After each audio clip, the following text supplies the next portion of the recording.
출애굽기 18장 1절에서 12절까지 말씀 한 절씩 교독하겠습니다.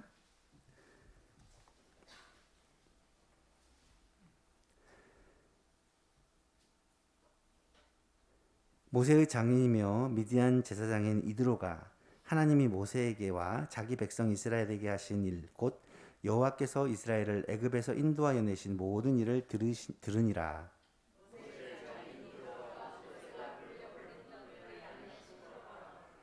그의 두 아들을 데리고 왔으니 그 하나의 이름은 게르솜이라. 이는 모세가 이르기를 내가 이방에서 나그네가 되었다 하며,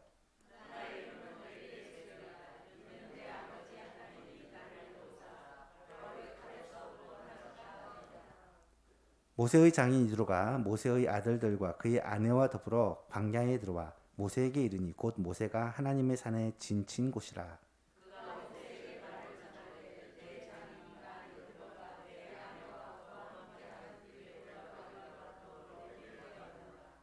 모세가 나가서 그의 장인을 맞아 절하고 그에게 입맞추고 그들이 서로 문안하고 함께 장막에 들어가서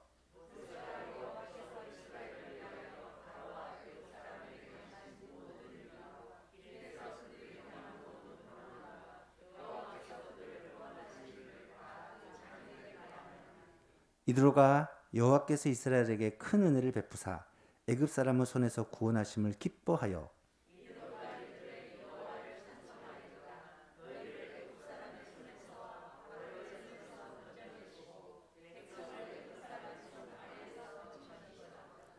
이제 내가 알았도다. 하나님은 모든 시보다 크심으로 이스라엘에게 교만하게 행하는 그들을 이기셨도다 하고,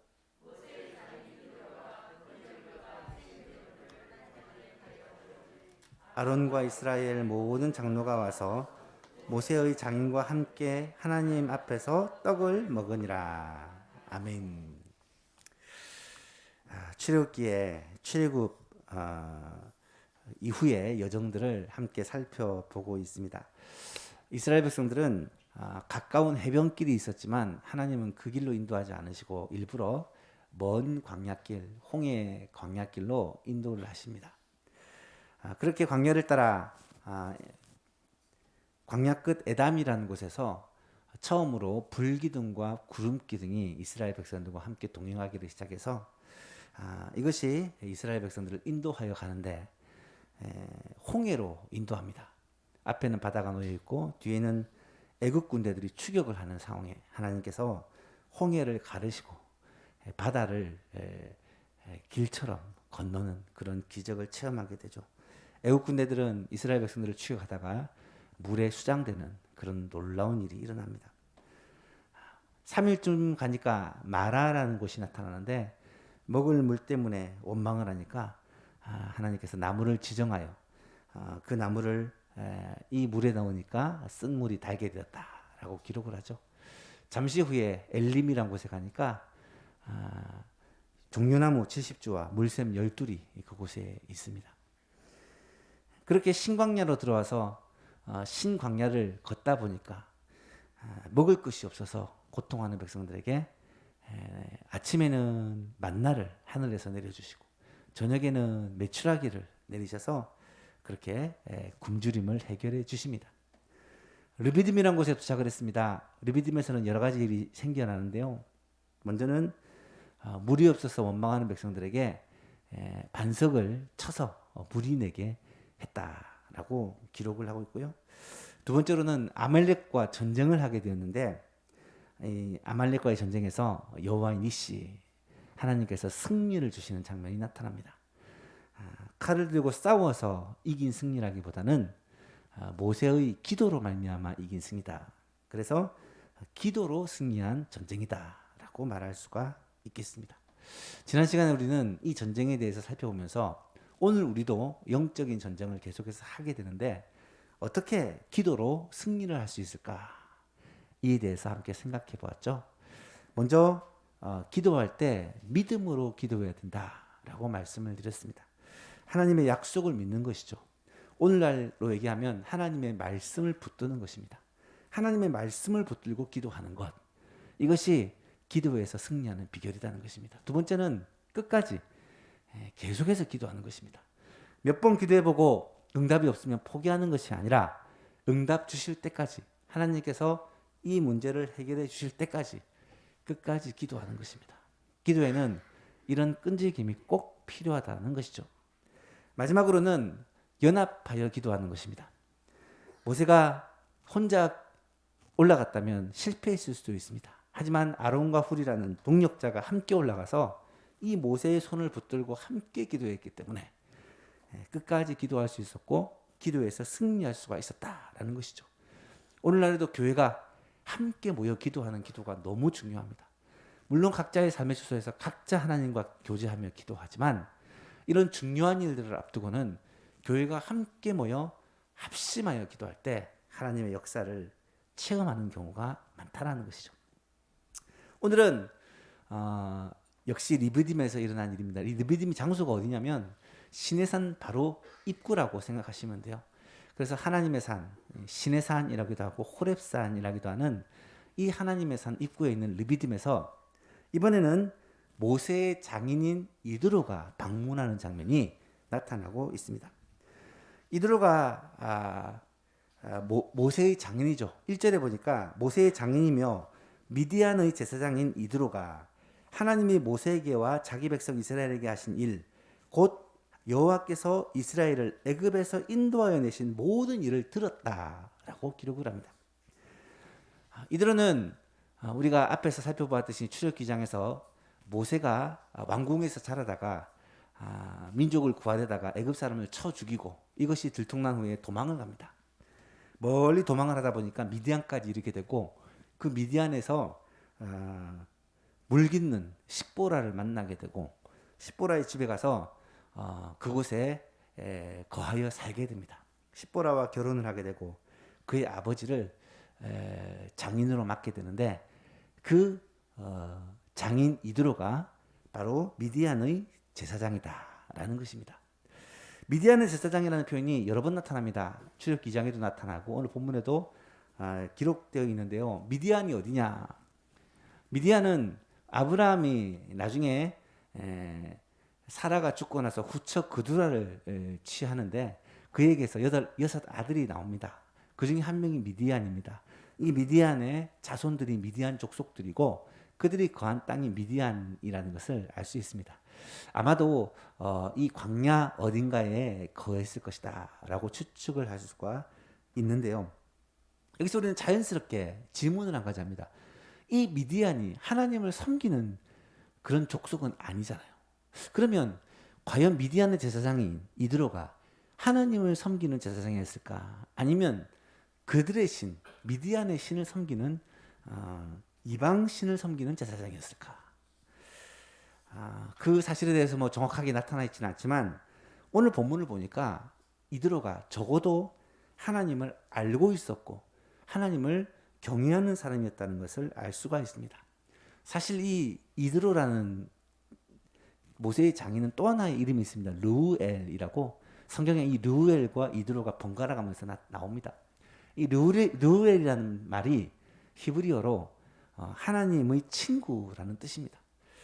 실제로 이 이드로 르우엘은 하나님을 잘 알고 그것도 하나님을 매우 친밀하게 그렇게 관계를 맺고 있는 그런 신앙의 사람이었다라는 것을 알 수가 있습니다.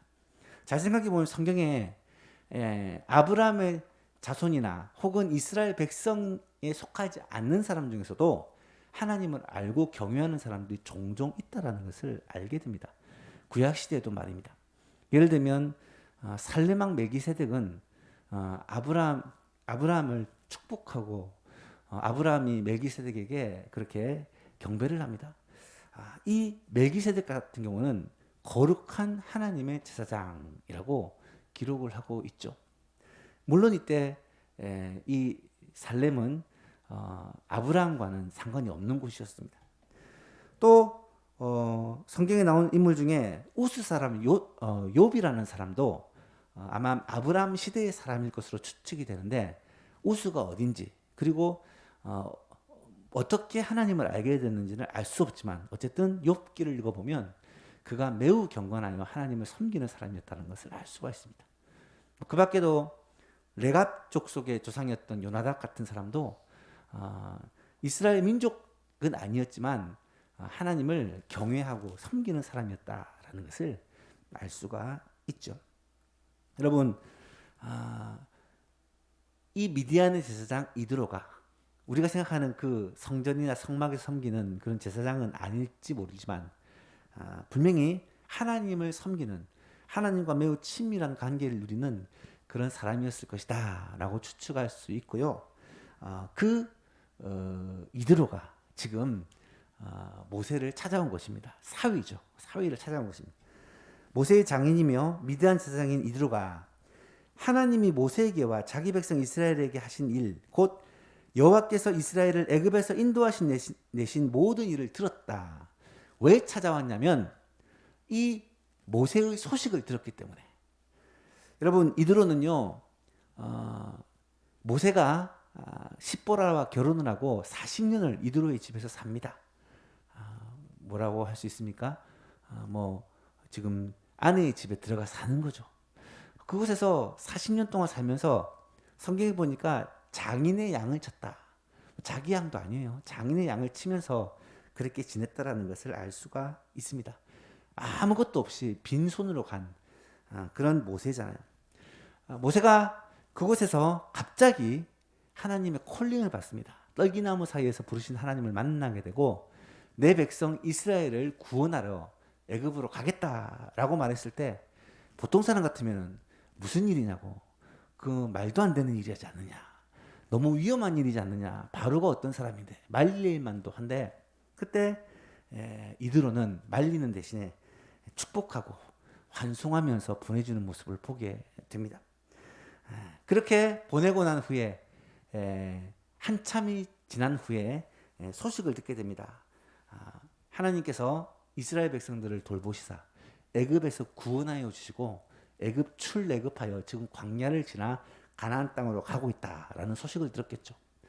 본문에 보니까 하나님께서 모세에게와 자기 백성 이스라엘에게 하신 일, 곧 이스라엘을 애굽에서 인도하여 내신 일을 말하는 것 보니까 아마 10가지 재앙 이야기도 들었을 것이고 아마 유월절 사건에 대해서도 들었을 것입니다. 어쩌면 홍해를 건넌 사건도 들었을지 모릅니다. 그런 소식을 듣고는 하나님께서 정말 대단한 일을 하시는구나 라고 생각하고 모세를 만나고 격려하기 위해 온 것인데 특별히 목적이 있습니다. 모세의 가족들, 모세의 아내 십보라와 2명의 아들을 모세에게 다시 인계하기 위해서 그렇게 찾아온 것입니다. 2절 이하를 보니까 모세의 장인 이드로가 모세가 돌려보냈던 그의 아내 십보라와 그의 2 아들을 데리고 왔으니 하나의 이름은 게르솜이고 게르솜 뜻은 이방에서 내가 나그네가 되었다라는 뜻이랍니다. 또 하나는 엘리에셀의 뜻은 하나님이 나를 도우신다. 엘리에셀, 나의 하나님이 나를 도우신다라는 그런 말입니다. 바로의 칼에서 나를 구원하셨다라는 의미로 엘리에셀이라고 지었다는 거예요.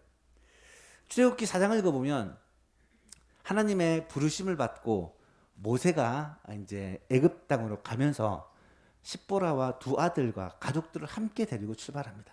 그런데 가는 길에 갑자기 하나님의 사자가 나타나서 모세를 죽이려 해요. 알고 보니까 아들이 할례를 받지 못했기 때문에 하나님께서 그를 죽이려 합니다. 그러자 그의 아내였던 십보라가 즉시 아들에게 할례를 행하고 남편을 가리켜 피남편이다라고 부릅니다. 아마도 할례 때문에 이 가정에 서로 갈등이 있었던 것 같아요. 결국은 하나님의 사명을 받은 하나님의 자녀로서 아브라함의 자손으로서 할례를 행해야 된다라는 것을 동의하고 항복을 한 거예요. 아마 이 사건 때문이었는지 몰라도 이 가족들이 애굽으로 따라가지 않고 집으로 돌아갔던 것 같아요. 이 일이 얼마나 중요한 일이고 또 목숨을 걸어야 되는 일인지를 알게 되었기 때문에 모세가 가족들을 돌려보낸 것 같습니다. 그렇게 오랫동안 떨어져 있다가 이제 출애굽을 하고 광야길을 걸은 지 3개월쯤 되었을 때 이때 장인 이드로가 지혜롭죠. 가족들이 모세에게 있어야 된다라는 것을 알고 부인 십보라와 두 아들을 데리고 모세에게로 온 것입니다. 여러분, 오랜만에 가족들과 만난 모세가 아마 큰 힘을 얻었고 위로를 받지 않았을까 충분히 생각해 볼 수가 있습니다. 그리고 장인과 같이 식사를 하며 교제를 나누게 되는데요. 6절 이하에 보니까 그가 모세에게 말을 전하되 내 장인 나 이드로가 내 아내와 그와 함께한 두 아들과 더불어 내게 왔노라. 모세가 나가서 그의 장인을 맞아 절하고 그에게 입맞추고 그들이 서로 문안하고 함께 장막에 들어가서 모세가 여호와께서 이스라엘을 위하여 바로와 애굽 사람에게 행하신 모든 일과 길에서 그들이 당한 모든 고난과, 이 길에서는 광야길을 말합니다. 또 여호와께서 그들을 구원하신 일에 대해서 다 장인에게 말한 거예요. 출애굽에서 애굽에서 어떻게 나왔는지, 그리고 출애굽에서 지금까지 어떻게 하나님이 인도하셨는지를 아주 자세하게 간증을 한 것입니다. 삶의 간증을 한 거예요. 그 간증을 듣고 나서 장인 이드로가 어떻게 대답을 합니까? 9절 이하에 보니까 이드로가 여호와께서 이스라엘에게 큰 은혜를 베푸사 애굽 사람의 손에서 구원하심을 기뻐하여 이드로가 이르되 여호와를 찬송하리로다. 너희를 애굽 사람의 손에서와 바로의 손에서 건져내시고 백성을 애굽 사람의 손 아래에서 건지셨도다. 이제 내가 알았도다. 여호와는 모든 신보다 크심으로 이스라엘에게 교만하게 행하는 그들을 이기셨도다 하고, 이 얘기를 듣고 나서 이드로가 다시 한번 확신을 한 거예요. 지금 모세가 섬기는 그 하나님이 진짜 하나님이요, 왕 중의 왕이요, 주 중의 주시다. 온 세상 만물을 통치하시고 다스리시는 진짜 하나님이시구나라는 것을 깨닫게 되었고 그것을 인정하고 찬양하게 되었다는 거예요. 12절에 모세의 장인 이드로가 그래서 번제물과 희생제물을 하나님께 가져오매 하나님께 예배를 드리는 모습을 보여줍니다. 오늘은 이 모세와 또 모세의 장인 이드로의 이 대화를 통해서 그들의 고백과 간증의 내용을 살펴보면서 그들이 만난 하나님, 그들을 통하여 역사하시는 하나님, 그들이 고백하고 찬양한 그 하나님에 대해서 함께 생각해 보기를 원하고요. 오늘 우리도 우리의 삶에 이 모세와 같은 간증이, 이드로와 같은 고백이 넘치게 되기를 간절히 소원합니다. 오늘 설교 제목이 이드로의 간증이라고 적었는데 제가 앞에 모세와를 뺐더라고요. 모세와 이드로의 간증이다라고 그렇게 설교의 제목을 수정해 주시면 좋을 것 같아요. 간증이라는 말은 영어로 테스트머니라는 단어입니다. 이 테스트머니라는 단어가 원래는 법정 용어입니다. 법정에서 증언한다 할 때 증언을 테스트머니라고 해요. 어떤 일이 있었고 이 사건에 대해서, 이 사실에 대해서 이러해서 이렇게 했다라고 진술하는 것, 구체적으로 설명하는 것을 증언이라고 하죠. 신앙의 간증은 뭘 증언하는 것이냐? 하나님께서 내 삶에서 이런 일을 행하셨다. 하나님께서 우리의 삶에 이렇게 역사하셨다라는 것을 구체적으로 증언하는 것을 간증이다라고 말할 수 있습니다. 오늘 본문에 나타난 이 모세와 또 그의 장인 이드로의 고백과 간증, 이 분량이 길지 않지만 이 안에 굉장히 중요한 내용들이 많이 포함되어 있고, 이들이 경험한 하나님, 이들 가운데 역사하신 하나님에 대해서 우리가 분명하게 깨달을 수 있고요. 이 고백과 간증을 우리도 했으면 좋겠다. 특별히 이번 부흥사경회를 통해 우리가 우리의 삶에서 역사하신 하나님을 만나고 깨닫고 그 하나님을 찬양하고 고백하고 간증하는 일이 일어났으면 좋겠다라는 마음으로 말씀을 나누고자 합니다. 첫 번째로 이 두 사람은 하나님의 위대하심에 대해서 간증하고 있습니다. 하나님이 하신 놀라운 일을 간증하고 있어요. 지금 모세가 간증하고 있는 그 주인공이 누구냐? 자기가 주인공이 아니라 하나님이에요. 8절을 보십시오. 모세가 여호와께서 이스라엘을 위하여 바로와 애굽 사람에게 행하신 모든 일과 길에서 그들이 당한 모든 고난과 여호와께서 그들을 구원하신 일을 다 장인에게 말하며, 보십시오. 주어가 내가가 아니에요. 하나님입니다. 하나님. 그리고 모세의 그 고백을 들은 모세의 그 간증을 들은 이드로의 대답을 보십시오. 10절과 11절에 나타나는데 똑같습니다. 주어가 하나님이에요. 이드로가 이르되 여호와를 찬송하시로다. 너희를 애굽 사람의 손에서와 바로의 손에서 건져내시고 백성을 애굽 사람의 손 안에서 건지셨도다. 누가요? 여호와께서. 이제 내가 알았도다. 여호와는 모든 신보다 크심으로 이스라엘에게 교만하게 행하는 그들을 이기셨도다. 사랑하는 성도 여러분, 그리스도인의 간증은요, 하나님이 위대하시다는 것을 드러내는 것입니다. 하나님이 행하신 일을 자랑하는 것입니다. 하나님을 높이는 것이 간증이에요. 여러분, 힘든 삶은 누구에게나 있습니다. 옛날에는 힘든 사람이 있고 편한 사람이 있는 줄 알았는데 저도 철이 들다 보니까 힘들지 않은 사람이 없더라고요. 다 힘들고 고달픈 인생을 삽니다. 그런데요, 그렇게 힘든 삶 가운데 하나님이 함께 하시는 사람과 하나님이 함께 하시지 않는 사람의 삶이 너무 다르더라고요. 힘들고 어렵고 고난 가운데 살지만 그 삶에 하나님께서 함께 하시니까 너무 다른 거예요. 너무 놀라운 거예요. 그거를 자랑하는 거, 그거를 드러내는 게 간증입니다. 여러분, 내가 이렇게 했고, 내가 헌신했고, 내가 교회를 위해서 충성했고, 내가 헌금을 많이 했고, 이것은 간증이 아니라 이것은 자기 자랑이에요. 내가 했던 게 아니라 하나님께서 우리를 통하여 하셨던 일들, 하나님께서 우리 가정에게 베푸신 은혜, 하나님께서 우리 교회에 하셨던 역사들을 드러내는 것, 찬양하는 것, 이것이 간증이라는 거예요. 오늘날 이 세상은요, 자기 자랑을 시대입니다. 보시면 알겠지만 내가 이걸 했다 저걸 했다 이걸 드러내야지 인정도 받고 또 평가도 좋게 받습니다. 그래서 자신의 업적을 포트폴리오를 만들고 스토리를 만들고 이야기를 만들어서 막 선전하는 것이 참 중요합니다. 그런데요, 그리스도인에게 있어서는 나를 드러내는 것이 중요한 게 아니라 우리의 삶에 우리 인생을 통하여 역사하시는 하나님을 드러내는 게 중요하다는 거예요. 그것이 바로 성도의 삶입니다. 나를 나 되게 하신 분이 하나님이십니다. 내가 지금까지 온 것이 다 하나님의 은혜입니다. 여러분, 그리스도인의 고백이 바로 그겁니다. 사도 바울의 고백을 보십시오. 고린도서 15장에 보니까 그가 이렇게 고백합니다. 나는 사도 중에 가장 작은 자라.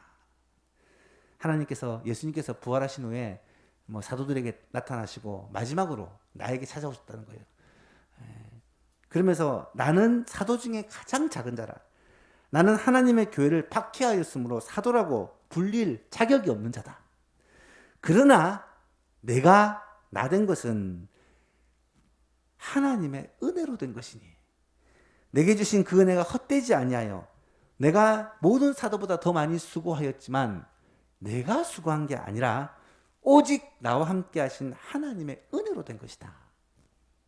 사랑하는 여러분, 무엇을 했든지 무엇을 하든지 내가 한 것이 아니라 하나님이 하신 일이라는 사실을 깨닫게 될 수 있기를 축복합니다.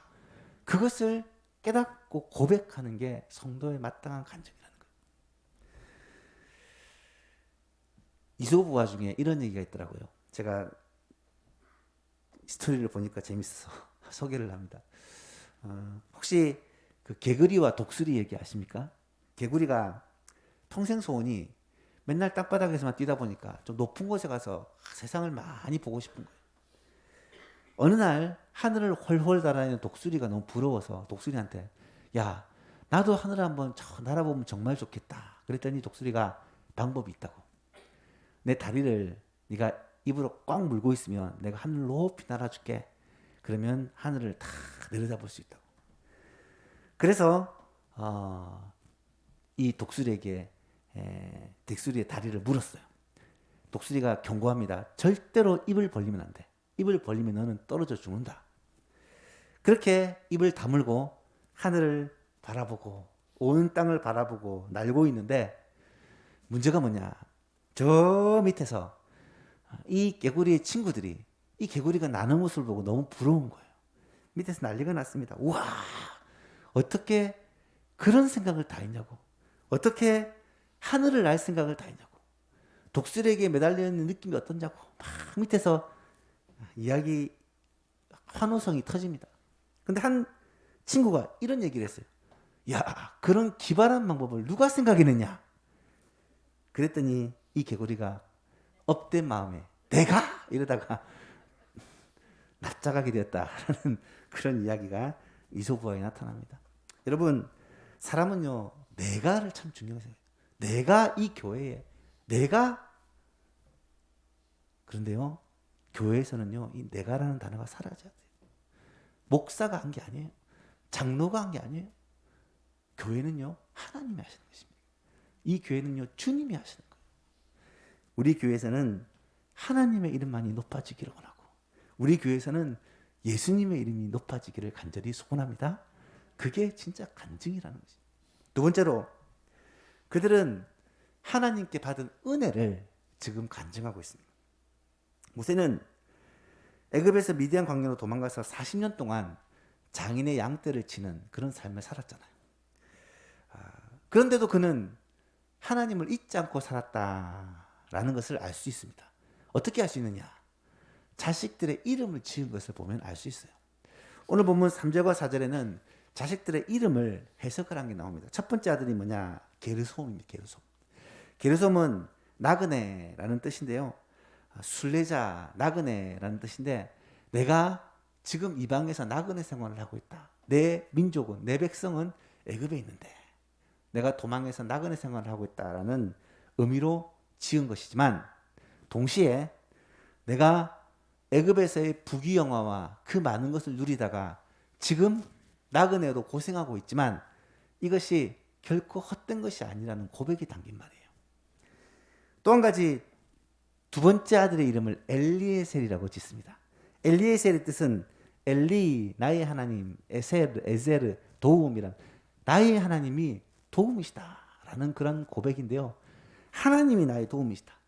나를 바로의 칼에서, 바로가 나를 죽이려 했을 때 나를 도와주셨고 생명을 살려주셨고 이곳까지 인도해 주셨다라는 의미로 엘리에셀이라고 지은 것입니다. 여러분, 두 아들을 통해 그래도 모세에게는 하나님이 함께한다는 확신이 있었어요. 모세가 어릴 때부터 바로의 궁에서 자랐잖아요. 주위에 믿는 사람이 없습니다. 언제 이 믿음이 생겼습니까? 어머니 요게벳이 유모가 되어 자신을 젖먹이며 키웠던 어린 시절, 그 시절의 신앙이 이 모세의 평생을 지배했다는 걸 알게 돼요. 어린 시절의 신앙이 얼마나 중요한지 다시 한번 깨닫게 되는 중요한 메시지가 있습니다. 여러분, 우리의 삶에는요, 이처럼 하나님의 도우심이 없으면 살 수가 없습니다. 우리의 인생은요, 사실 하나님의 은혜로 살아가는 인생입니다. 제가 참 좋아하는 찬양 중에 이 찬양이 있어요. 지난 금요기도회 때도 소개를 했는데요. 하나님 한 번도 나를 실망시킨 적 없으시고 언제나 공평과 은혜로 나를 지키셨네. 지나온 모든 세월들 돌아보아도 그 어느 것 하나 주의 손길 안 미친 것 전혀 없네. 여러분, 그렇습니다. 지날 때는 너무 힘든데요, 지나고 보니까 다 하나님의 은혜더라고요. 지나고 보면 우리의 삶 가운데 어떤 한 부분도 하나님의 손길이 안 미친 것이 없다는 것을 깨닫게 되는 거예요.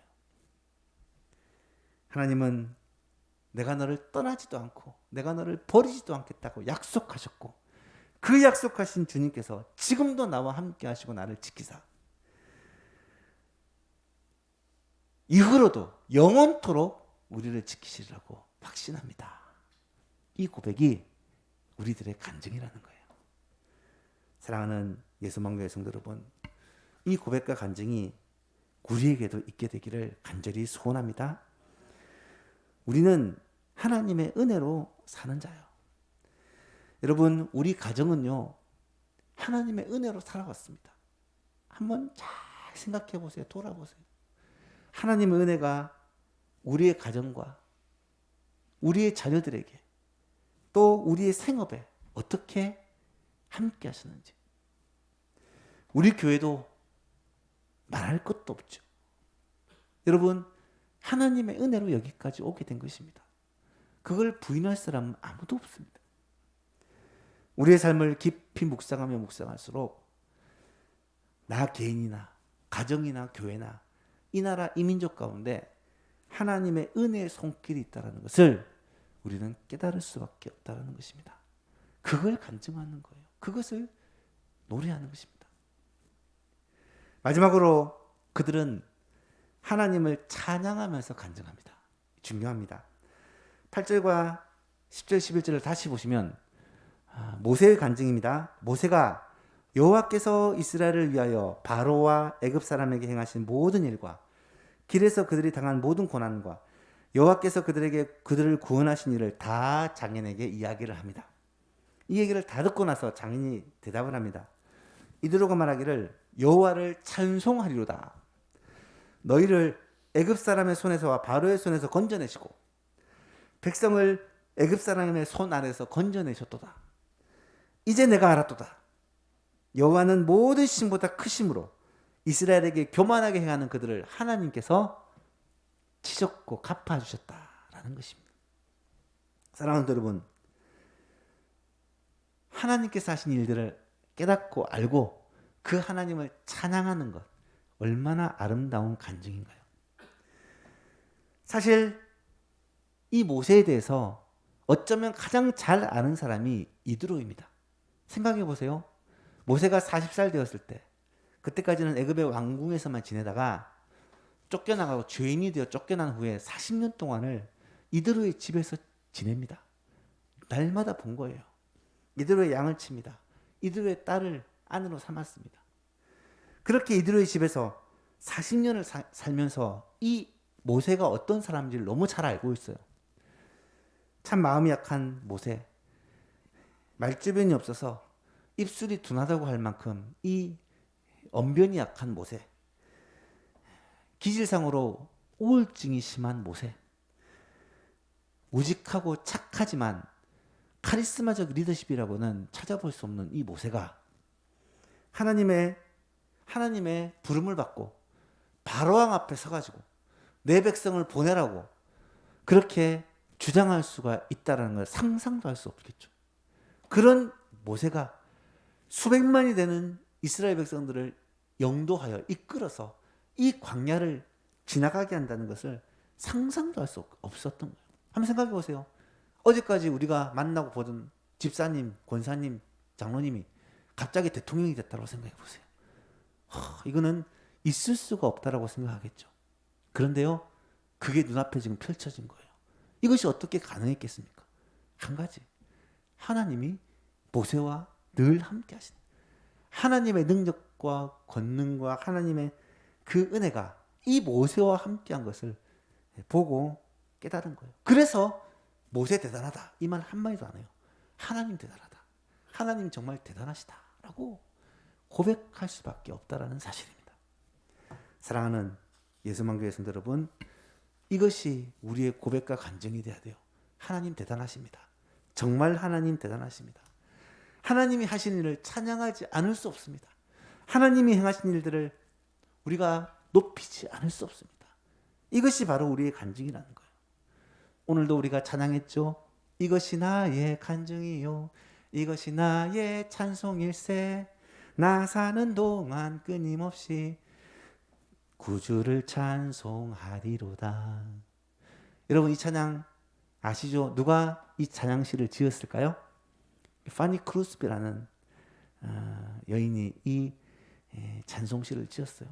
크루스비는 이 찬송뿐만 아니라 우리 새 찬송가에 나오는 찬송 중에 무려 21곡을 지은, 가장 많은 찬송시를 지은 작가예요. 그는 평생에 2000여 곡을 지은 사람인데 어떤 사람이냐? 평생 보지 못하는 장님이었어요. 생후 6개월 만에 병이 생기면서 사고로 시력을 잃어 평생을 보지 못하는 삶을 삽니다. 보지 못한다는 게 여러분 얼마나 불편하겠어요. 그런데 그가 하나님의 은혜를 깨닫고 찬송시를 주옥과 같은 찬송시를 그렇게 만들어내는데요. 우리 찬송가에 나오는 대표적인 찬송시 몇 곳만 뽑아보면 40장 찬송으로 보답할 수 없는 그 사랑, 그 찬양 크로스비가 지었어요. 279장 인내하신 구세주여, 288장 오늘 우리가 불렀던 예수를 나의 구주 삼고, 384장 제가 제일 좋아하는 나의 갈 길 다가도록 예수 인도하시니, 391장 오 놀라운 구세주 예수 내 주, 435장 나의 영원하신 기업 생명보다 귀하다, 498장 저 죽어가는 자 아시죠? 540장 주의 음성을 내가 들으니 사랑한단 말일세. 이런 모든 찬송들이 다 크로스비가 지은 찬송이에요. 우리가 정말 좋아하는 찬송들이 가득하다는 것을 알 수가 있습니다. 그는 평생을 보지 못했지만 하나님의 은혜를 알고 정말 하나님을 찬송하지 않을 수 없다, 하나님을 찬양하지 않을 수 없다는 것을 깨닫게 되었을 때 보지 못하는 그렇지만 그 수많은 찬송시를 쏟아내었고 지금도 우리들의 입술을 통해 이 찬송이 고백되어지고 있다는 사실입니다. 말씀을 맺습니다. 여러분, 이 어마어마한 간증이요 크로스비의 간증만이 되지 않았으면 좋겠어요. 모세의 간증만이 되지 않았으면 좋겠습니다. 이대로의 간증으로 끝나지 않기를 원합니다. 이것이 바로 저와 여러분의 이 자리에 함께한 우리들의 간증이 되었으면 좋겠고요.